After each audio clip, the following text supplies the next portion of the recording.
లో బ్రేకింగ్ ని చూస్తున్నాం. అసెంబ్లీ సమావేశాలపై కేసీఆర్ కసరత్తు మొదలుపెట్టారు.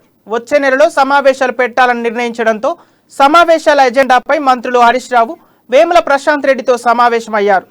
రాష్ట్రంలో ఆర్థిక పరిస్థితిపై మంత్రి హరీష్ రావు చర్చించారు.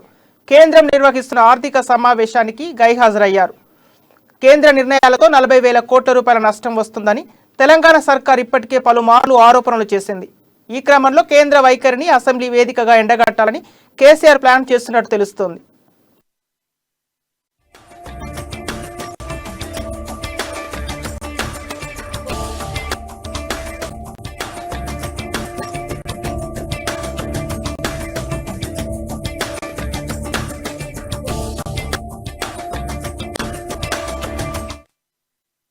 అసెంబ్లీ సమావేశాలపై కేసీఆర్ కసరత్తు మొదలుపెట్టారు. వచ్చే నెలలో సమావేశాలు పెట్టాలని నిర్ణయించడంతో సమావేశాల ఎజెండాపై మంత్రులు హరీష్ రావు, వేముల ప్రశాంత్ రెడ్డితో సమావేశమయ్యారు. రాష్ట్రంలో ఆర్థిక పరిస్థితిపై మంత్రి హరీష్ రావు చర్చించారు. కేంద్రం నిర్వహిస్తున్న ఆర్థిక సమావేశానికి గైహాజరయ్యారు మంత్రి హరీష్ రావు. కేంద్ర నిర్ణయాలతో 40,000 కోట్ల రూపాయల నష్టం వస్తుందని తెలంగాణ సర్కార్ ఇప్పటికే పలుమార్లు ఆరోపణలు చేసింది. ఇక ఇదే అంశానికి సంబంధించిన తాజా సమాచారం మా ప్రతినిధి ప్రణయ్ అందిస్తారు. ప్రణయ్, చెప్పండి. Thank you Sampath. అసెంబ్లీ సమావేశాలకు సంబంధించి కేసీఆర్ కసరత్తులు మొదలైందని చెప్పుకోవాలి. వచ్చే నెల అసెంబ్లీ సమావేశాలకు సంబంధించి నిన్న కేసీఆర్ ఒక నిర్ణయం తీసుకోవడం జరిగింది. సమావేశాల ఎజెండాపై మంత్రులు హరీష్ రావు, అదేవిధంగా వేముల ప్రశాంత్ రెడ్డి ఇద్దరు కూడా సమావేశమయ్యారు. రాష్ట్ర ఆర్థిక పరిస్థితిపై మంత్రి హరీష్ రావుతో చర్చించారు.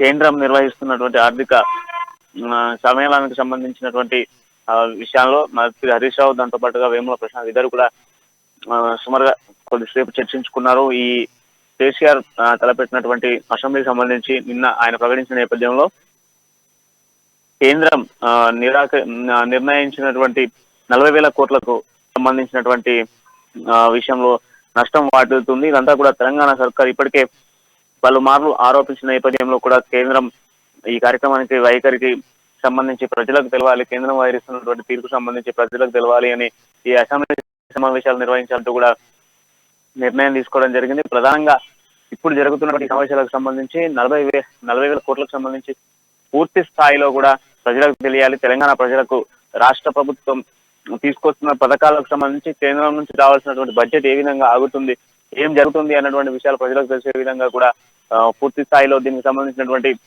తుది సమావేశాలకు సంబంధించి వచ్చే ఆర్థిక సంస్థలకు సంబంధించి 2022-23 ఆర్థిక సంవత్సరాలకు సంబంధించినటువంటి పూర్తి సర్వేను కూడా సమావేశాల్లో పెట్టబోతున్నారని చెప్పుకోవాలి. ఇంకా అదేవిధంగా ఈ సమావేశాలు కొంత ఆసక్తి విధంగా కూడా ఉంటాయి. కేసీఆర్ ఎజెండా ఒకవైపు ఇటు బీజేపీకి సంబంధించి ఐటీ దాడులు తెలంగాణలో నిర్వహిస్తున్న నేపథ్యంలో బీజేపీ వైఖరికి సంబంధించి కావచ్చు, ఆర్థిక విషయంలో ఆర్థిక లావాదేవీలకు సంబంధించిన విషయంలో ఇటు తెలంగాణ సర్కార్ ఒక కీలక నిర్ణయం తీసుకుని అసెంబ్లీ సమావేశాలు పెడుతుంది అని చెప్పుకోవాలి. ప్రధానంగా ఈ అసెంబ్లీ సమావేశాలు పెట్టడంతో ఫోకస్ అంతా కూడా పూర్తి స్థాయిలో ఎవరైతే పూర్తి స్థాయిలో బీజేపీకి సంబంధించి పలు విషయాలు బయటకు వచ్చేటువంటి విషయాలు ఉన్నాయి కనుక దాని అంతా కూడా ప్రజలు బీజేపీని ఖచ్చితంగా వ్యతిరేకిస్తారు అన్నటువంటి ఆలోచనతోనే ఈ అసెంబ్లీ సమావేశాలు నిర్వహించబోతున్నారు స్పష్టంగా అర్థమవుతుంది. ఇప్పటికే మంత్రులు కూడా దీనికి సంబంధించినటువంటి ఎజెండాను పూర్తి స్థాయిలో చేస్తున్న పరిస్థితి అయితే కనబడుతున్నాయి. Sampath. Thank you Pranay. Okay, thank you Pranay.